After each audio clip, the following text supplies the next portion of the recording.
विद्यालय जी महाराज की जय। सर्वप्रथम हम अपने दादा गुरुदेव जी के श्री चरण कमलों में लाखों करोड़ों बार दंडवत प्रणाम करते हैं और सभी परमहंसों के चरणों में भी दंडवत प्रणाम करते हैं। और हम श्रवण करने जा रहे हैं दिव्य अमर ज्योति पंचम पातशाह सतगुरुदेव भगवान जी का जीवन चरित्र। और आँखों से रसपान करें श्री दर्शनों का, कानों से वचनों का रसपान करेंगे और श्वासों से शब्द का जाप करेंगे। तो सबसे पहले आशीष लेते हैं, प्रणाम करते हैं अपने इष्ट देव के चरणों में कि वो अनुचित क्षमा करें। सभी जुड़ जाइए और सभी साथ में गाइए ताकि हमारा परिणाम स्वीकार हो। मेरे दादा गुरु महाराज तुमको लाखों प्रणाम, तुमको लाखों प्रणाम। मेरी बिगड़ी बनाने वाले तुमको लाखों प्रणाम, तुमको लाखों प्रणाम, कोटि कोटि प्रणाम। मेरे हापू बाबा जी तुमको लाखों प्रणाम, तुमको लाखों प्रणाम। सहित देही उड़ जाने वाले तुमको लाखों प्रणाम, तुमको लाखों प्रणाम, कोटि कोटि प्रणाम, कोटि कोटि प्रणाम। आशीर्वाद लीजिए और ध्यान कीजिए सतगुरुदेव भगवान जी का और आगे का जो है जीवन चरित्र उसका हम रसपान करते हैं। श्री सतगुरुदेव जी महाराज श्री अनंतपुर का निर्माण कार्य करवाने के साथ साथ गुरुमुख प्रेमियों की अभिलाषा को पूर्ण करने के लिए कितनी ही परमार्थ यात्रा करते। श्री दर्शन एवं प्रवचनामृत द्वारा मानव जन्म की उपाध्यता का जो बोध करवाते हुए पुनः श्री अनंतपुर लौट आते। जब भी पर्वों से पूर्व श्री अनंतपुर पधारते तो जहाँ जहाँ सेवा कार्य चल रहे होते कई बार स्वयं उन डिपार्टमेंट में कृपा फरमाते और कई बार स्थायी निवासी गुरुमुखों को पास बुलाकर श्री दर्शनों का सौभाग्य प्रदान करते। जैसे पर्व होते थे तो उससे पहले आ जाते थे, त्यौहार से पहले श्री गुरु महाराज जी जब बाहर कृपा फरमाते तो त्यौहार से पहले आ जाते और जहाँ जहाँ भी सेवा कार्य चल रहा होता तो वहाँ पर अपने चरणों पर चल कर जाते और जो स्थायी निवासी होते उनको दर्शनों का सौभाग्य भी प्रदान करते। गुरुमुखों के हृदय में भी सदा यही लालसा बनी रहती कि उन्हें महाप्रभु जी की समीपता प्राप्त हो। प्रेमी को अपने प्रीतम के सिवा और कुछ सूझता भी कहाँ है। ठीक जैसे चकोर निरंतर सारी रात चंद्रमा की ओर निहारता रहता है ना, क्योंकि उसकी चंद्रमा से सघन प्रीत है। चंद्रमा उदय होते ही मानो उसके जीवन को नव जीवन मिल जाता है। ऐसे ही प्रेमियों के प्राण भी अपने प्रीतम श्री सतगुरुदेव में बसते हैं और उनका मन चित्त वृत्ति विचार सुरति की धारा सदैव प्रियतम के चरण कमलों से जुड़ी रहती है और वे समर्पित भाव से सदा उनके ही चिंतन में निमग्न रहते हैं। जहाँ सेवक के हृदय में अपने स्वामी का विशुद्ध प्रेम पाने के लिए तड़प जागृत होती है और वहाँ फिर भला स्वामी भी सेवक को मिलने के लिए अधीर क्यों ना हो। तो एक बार एक डिपार्टमेंट के जो कुछ गुरुमुख प्रेमी श्री चरणों में उपस्थित हुए और अंतर्यामी श्री प्रभु जी ने उनके हार्दिक प्रेम को देखते हुए अपनी मनोहारी वाणी में ये पावन वचन फरमाए। उन वचनों को सुनिए। क्या वचन फरमाए प्रभु ने? बड़े ही प्रेम से सुनिएगा। तो क्या वचन फरमाए कि गुरु भक्ति में विशुद्ध प्रेम ही सर्वोपरि है। जो प्रेमी हैं उसके सब मायावी बंधन स्वतः ही टूट जाते हैं और वह विकारों से रहित हो जाता है।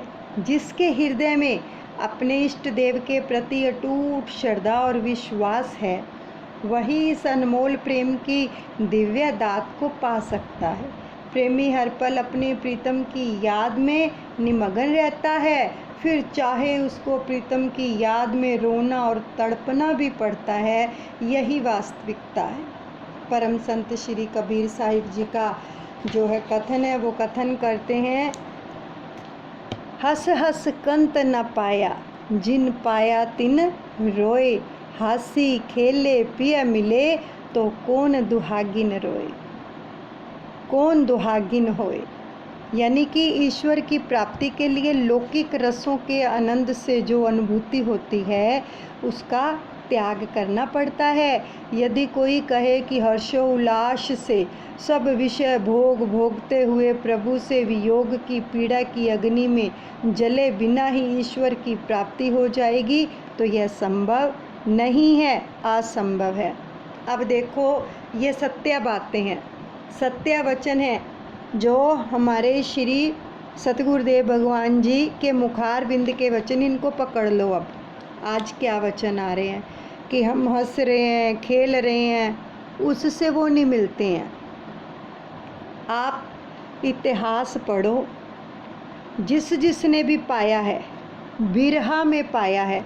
मीरा जी के अंदर कितनी बिरहा थी, दिन रात रोती रहती थी अपने कान्हा के लिए, अपने ठाकुर जी के लिए। और उनके भजनों के अंदर भी इतनी वैराग्यता थी। देखो उनके मुखारविंद को, कि उनके अंदर एक तड़प होती थी प्रभु से मिलने के लिए।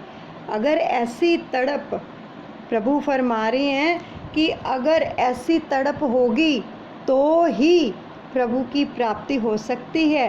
कबीर साहब जी भी कह रहे हैं, हंसने से खेलने से नहीं वो मिलता है, जिन्होंने पाया है रो रो के पाया है। तो इसलिए हमारे अंदर भी ऐसी तड़प होनी चाहिए। क्या हम अपने सतगुरु को याद करके रोते हैं? पूरे दिन के अंदर क्या एक भी आंसू बहता है उनके लिए? उनकी याद आती है?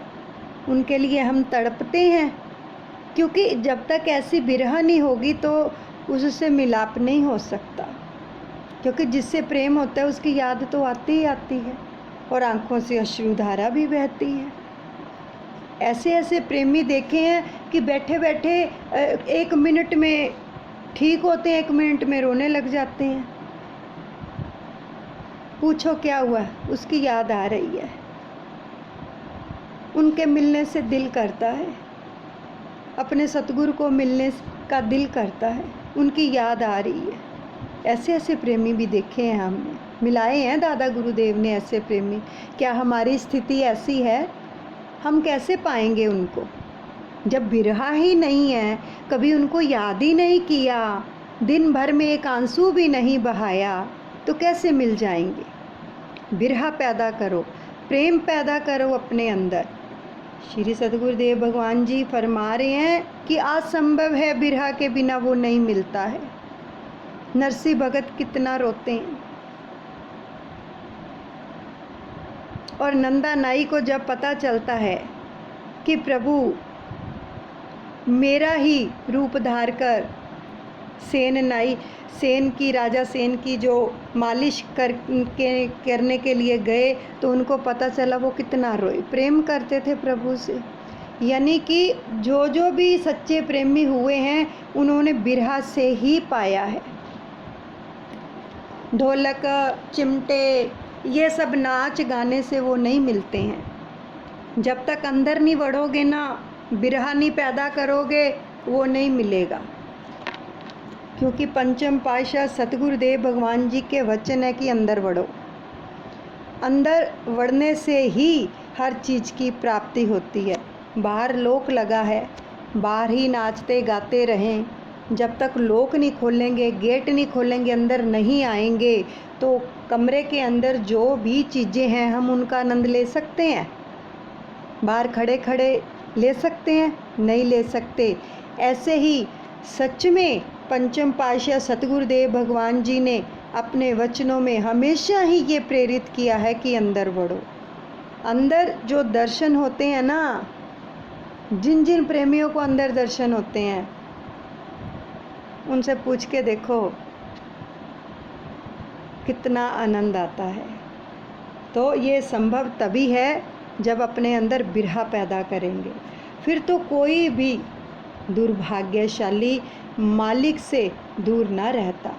जिसने भी ईश्वर को पाया है उसने प्रभु प्रेम में अधीर होकर आंसू बहाए हैं। ये वचन आ रहे हैं सतगुरुदेव भगवान जी के। सच बताओ हम कितना रोते हैं उनके लिए? सच बताओ, दिन में कितनी दफ़ा रोते हैं हम? एक आंसू भी निकलता है हमारा उसको मिलने के लिए? एक आंसू भी?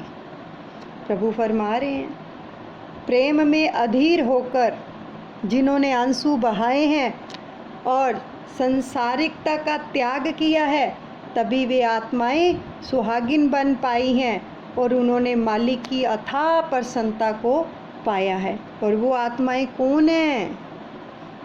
मीराबाई जी, धन्ना जट, नरसी भगत और हमारे श्री परमहंस दयाल जी दादा गुरु महाराज जी के सेवक साहिब चंद, अमीर चंद भगत जी। कितने प्रेमी ऐसे जिन्होंने बिरहा के अंदर उनको पाया है। प्रेम के बिना प्रभु नहीं मिलते हैं। जो मर्जी कर लो, जब तक प्रेम नहीं है ना, जितना मर्जी नाच लो, गा लो, ढोलक चिमटे बजा लो, जो मर्जी कर लो, जब तक अंदर बिरहा पैदा नहीं होगी उसके लिए प्रेम नहीं आएगा। प्रेम के रंग में रंगे आशिकों ने, ये 9 निशानियाँ होती हैं उन आशिकों की, जब तक बिरहा नहीं आती वो नहीं मिलता। क्या आशिकों की निशानियाँ हैं? आशिका रा 9 निशा अस्त ए पिसर, आहा सर्द ओ रंग जर्द ओ चश्मतर, कम खुर्दन कम गुफ्तन ओ खुफ्तन हराम, इंतज़ारी बेकरारी शब्यदारी है मुदाम। यानी आशिक मालिक के प्रेम और उनकी याद में सदा ठंडी आहें भरते हैं जो आशिक होते हैं। इसलिए किसी ने कहा है, जदों मिठी नींद सोंदी ए खुदाई, सो रब दी न अख कदे लाई, मैं रोवां तेनू याद करके सजना, मैं रोवां तेनू याद करके। ठंडी आहें भरते हैं कि ऐ मेरे प्रीतम कब मिलोगे। सच कहते हैं इस जीवन के अंदर जिसने पा लिया सो पा लिया, मरने के बाद कुछ नहीं होता।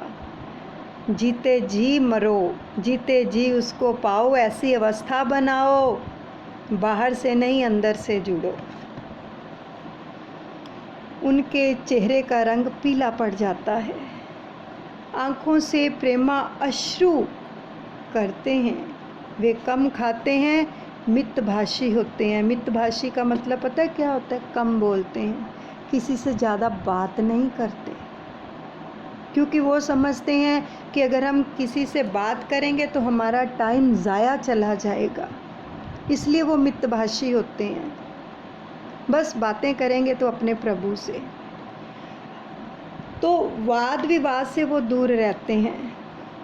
ये श्री परमहंस दयाल जी के वचन हैं, दादा गुरु महाराज जी के, जो पंचम पातशाह हमें बता रहे हैं, समझा रहे हैं। दादा गुरु महाराज जी कहा करते कि वाद विवाद और तर्क वितर्क करने वालों से दूर रहो। क्यों दूर रहो? भक्ति मार्ग पर अग्रसर नहीं होने देंगे वो लोग आपको जो तर्क वितर्क करते हैं और वाद विवाद करते हैं। तो इसलिए जो लोग प्रभु से प्रेम करते हैं, एक तो मितभाषी होते हैं यानी कम बोलते हैं, वाद विवाद से दूर रहते हैं, उनकी नींद उड़ जाती है और वे भजन बंदगी में रत रहते हैं। वे मालिक की प्रतीक्षा में नयन बिछाए रहते हैं। हृदय में बेकरारी और तड़प होती है। उनकी आत्मा सदैव अपने सतगुरु से मिलने को आतुर रहती है। तो इन 9 निशानियों में से एक भी निशानी जिस प्रेमी के हृदय में दृढ़ होती है, बताई तो 9 है, लेकिन फरमा रहे हैं कि इन 9 निशानियों में से अगर एक भी निशानी किसी भी प्रेमी के हृदय में दृढ़ होती है तो वह प्रेम की पराकाष्ठा को पाने के लिए उत्तरोत्तर पग बढ़ाता है और वही सच्चा प्रेमी प्रभु को घट में पा लेता है। हम हर प्रेमी के हृदय की अवस्था को जानते हैं। एक प्रेमी का हृदय सदा प्रेम से भरपूर रहता है। शरीर के शिथिल पड़ जाने पर भी उसके हृदय की जो प्रेम धाराएं कभी शिथिल नहीं पड़ती हैं। उसके अंतर मन में श्री दर्शन की लगन और प्रभु कृपा की चाह सदा बनी रहती है। आप सब गुरुमुख प्रेमी हैं। हम आप सबके प्रेम और भक्ति पर अति प्रसन्न हैं। ये वचन फरमाए प्रभु ने। प्रेमावतार, प्रेम के आगार महाप्रभु जी के वर्धमय वचनों को श्रवण कर और उनका असीम प्यार पाकर प्रत्येक गुरुमुख का हृदय प्रेम से तरंगित हो उठा। श्वासों में प्रेम की ही धुन और प्रेम की झंकार झंकृत होने लगी। एक नवीन उत्साह और उमंग के लिए सभी पुनः अपनी अपनी सेवा पर पहुंच गए और प्रेम की साकार मूर्ति श्री सतगुरुदेव महाराज जी का पावन ध्यान उनके रोम रोम में, तन प्राणों में समा गया। जैसे अब बसाओ, ये जो हमें दर्शन उनकी कृपा से हो रहे हैं, इस स्वरूप को अपने हृदय में बसा लो कि आंखें बंद करें तो ये स्वरूप हमें दिखाई देना चाहिए। ये नहीं कि बस आंखें खोली हैं दर्शन कर रहे हैं। मज़ा तभी है, आनंद तभी है, इसको पी लें, इनका रसपान कर लें, इनके दीदार का। और जब आंखें बंद करें तो अंदर भी यही स्वरूप हमें दिखना चाहिए। तो प्रेमी की ऐसी भावना का वर्णन करती हुई संत दयाबाई जी अपनी वाणी में वर्णन करती हैं। सोवत जागत एक पल नाहिन बिसरूं तो हे रामा, नाहिन बिसरूं तो हे करुणा सागर दया निधि हर लीजे सुधि मोहे। बोल मेरे गुरु महाराज की जय, मेरे दादा गुरुदेव की जय। सोते जागते, उठते बैठते, एक पल एक क्षण भी आपकी मधुर याद मेरे हृदय से विस्मृत ना हो प्रभु। हे करुणा के सागर, हे दयानिधि, आप मेरी सब सुध बुध हर कर मुझे अपने में विलीन कर लो। प्रत्येक जीव के मन में फिर वह चाहे कितना गुरुमुख ही क्यों ना हो, विचारों का ताना बाना सदैव चलता रहता है। आप प्रेमी गुरुमुखों के मन में पनप रहे किसी भी प्रकार के विचार के उत्पन्न होते ही उसका एक वचन से ही क्या है, उन्मूलन कर देते हैं प्रभु।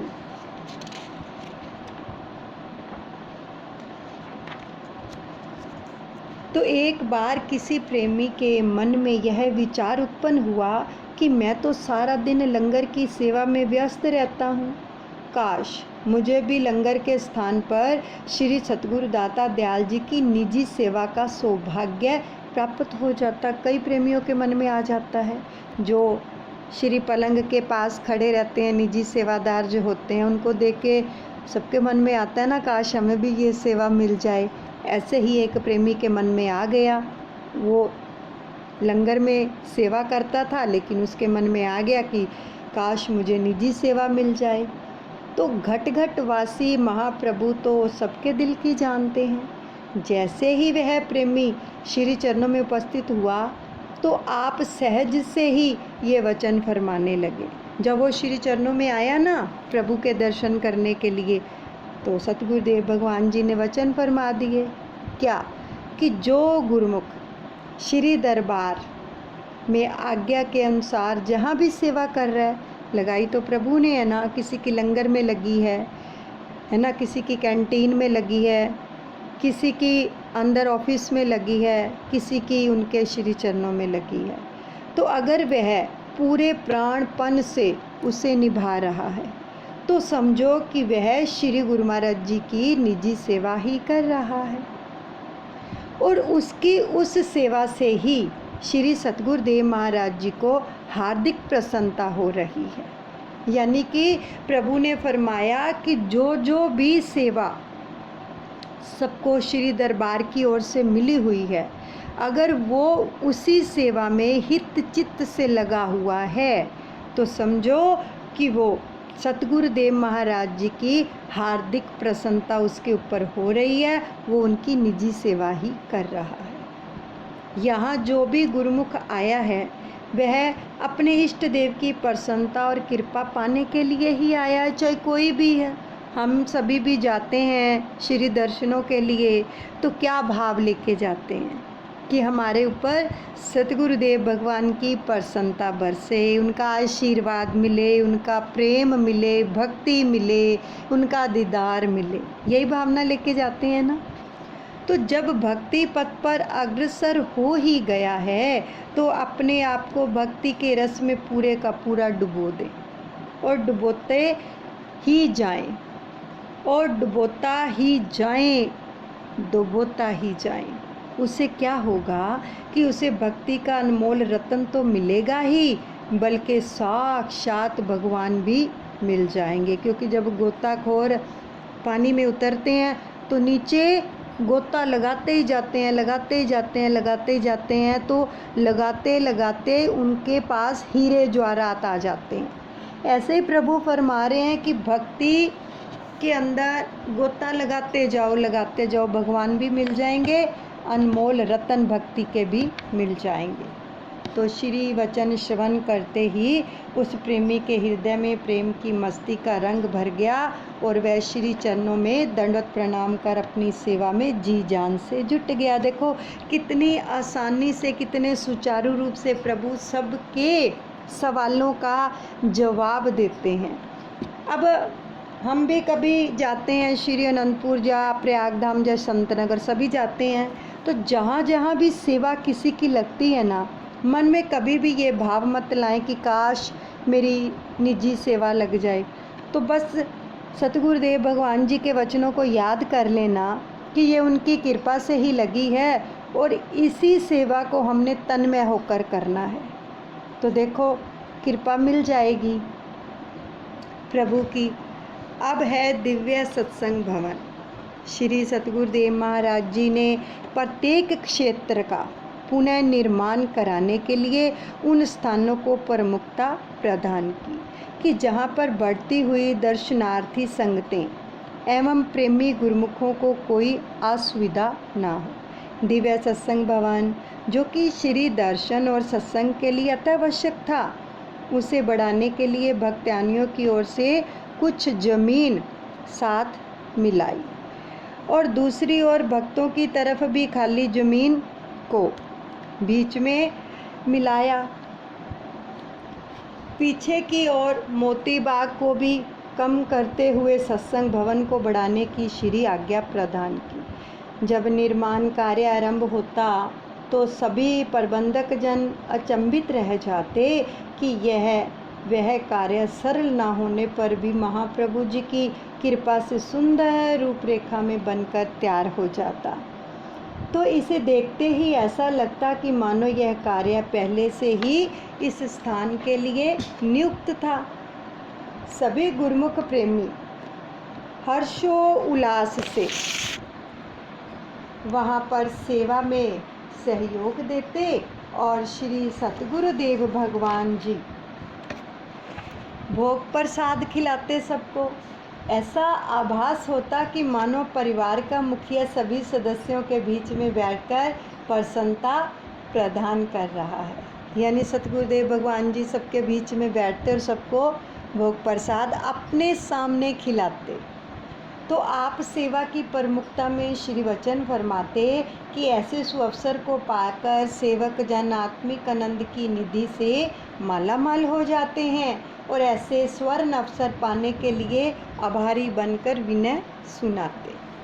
तो श्री सतगुरुदेव महाराज जी के श्री चरणों में कई गुरुमुख प्रेमी यही विनय करते, प्रभु आपकी मनहर चितवन के सम्मुख एवं आध्यात्मिक संपदा को पाकर संसार की ओर जाने का मन ही नहीं करता। संसार को भी आपने बनाया है, श्री अनंतपुर दरबार में भी आपने ही बुलाया। आप ही हमें यह रोशनी प्रदान करें कि इस फानी दुनिया में अब कैसे विचरण करें। आपने बहुत ही सरल ढंग से समझाते हुए उनसे ये श्री वचन किए। अब बहुत सारे प्रेमियों के ये सवाल होंगे, उनको भी आज श्री गुरु महाराज जी के वचनों में जवाब मिल जाएगा। क्या वचन फरमाए प्रभु ने? सत समरथ तेरा खे मन, करिए जगत को काम, राम करिए जगत को काम। जग जीवन यह मंत्र है, सदा सुख विश्राम।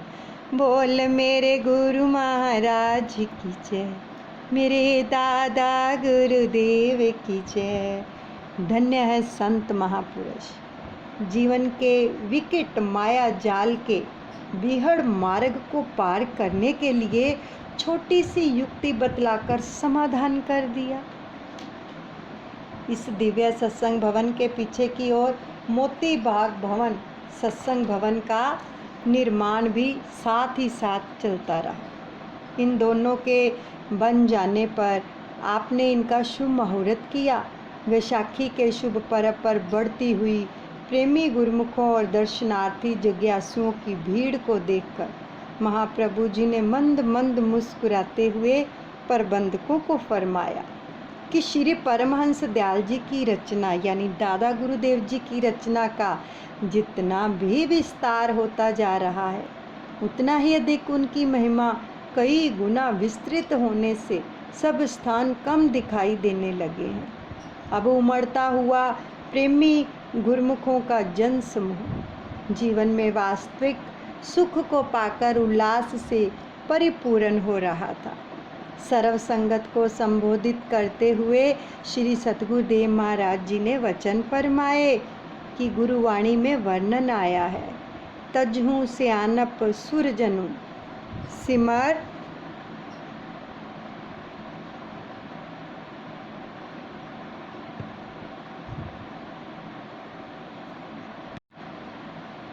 सिमर हरि हरि राय, एक आस हरि मन रखो, नानक दुख भरम हो जाए।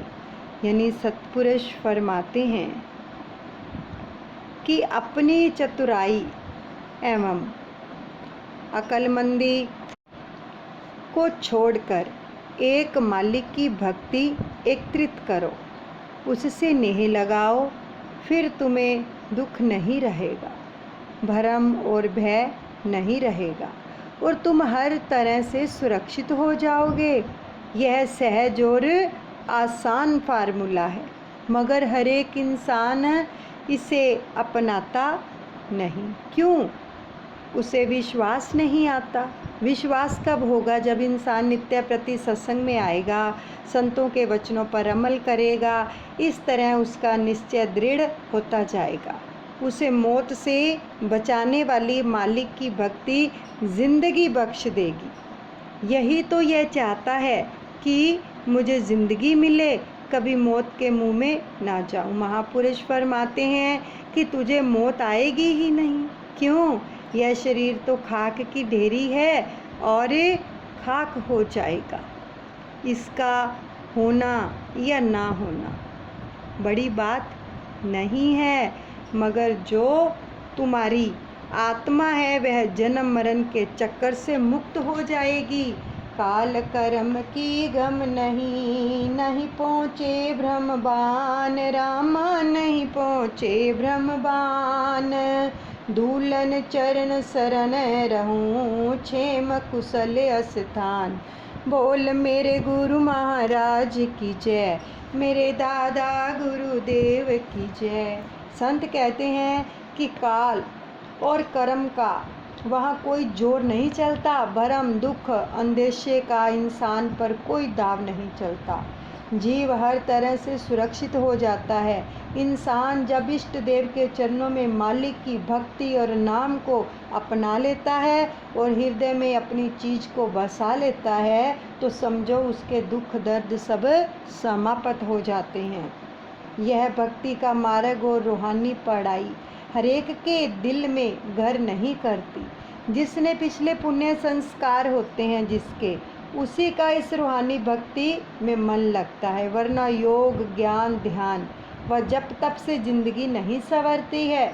ये सब साधन उसे यहाँ तक पहुँचाने के लिए हैं, लेकिन भक्ति और नाम की कमाई से ही इंसान अपनी मंजिल मकसूद तक पहुँचकर निर्भय पद को प्राप्त कर सकता है।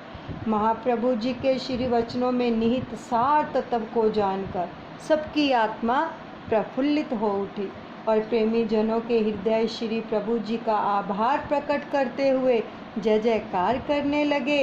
इस दिव्य सत्संग भवन में श्री दर्शन सत्संग एवं भजन कीर्तन के नियम का जो था परिपालन होता है। यहीं पर सत्संग को विश्राम देते हैं। बोलो जयकारा बोल मेरे श्री गुरु महाराज की जय। श्री परमहंस दयाल जी महाराज की जय। सब दादा गुरु महाराज जी के चरणों में अर्पण करते हैं। अनुचित क्षमा करें। आज एक विनती होने जा रही है।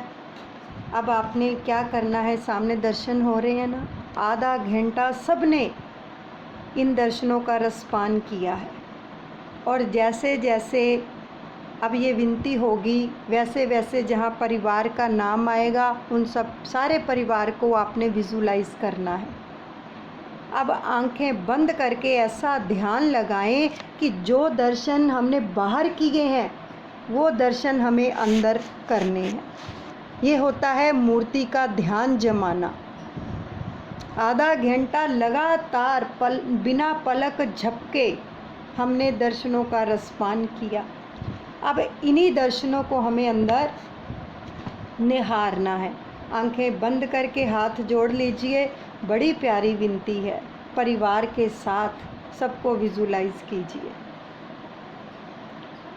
और हम श्री चरणों में प्रार्थना कर रहे हैं सभी मिलकर कि सामने विराजमान है सतगुरुदेव भगवान और हमने आंखें बंद की तो अंदर भी दर्शन हो रहे हैं इनके। और क्या प्रार्थना कर रहे हैं, हम सब मिलके आए दादा गुरु तेरे दरबार, भर दो झोली सबकी तेरे पूरन भंडार। हम सब मिलके आए दादा गुरु तेरे दरबार। होवे जब प्रातः काल निर्मल, होके तत्काल अपना मस्तक झुका कर करते हम तेरा ख्याल। तेरे दर पे आके बैठे सारा परिवार, तेरे चरणों में बैठे आके सारा परिवार। हम सब मिलके आए दादा गुरु तेरे चरनार। करके दिल में फरियाद करते हम तुमको याद, जब हो मुश्किल की घड़ियाँ मांगे तुमसे इमदाद। सबसे बढ़ के जग में ऊंचा तेरा दरबार। हम सब मिलके आए दादा गुर तेरे चरना। चाहे दिन हो विपरीत होवे तुझसे ही प्रीत। कि हे प्रभु, चाहे मेरी परिस्थितियाँ कैसी भी हो,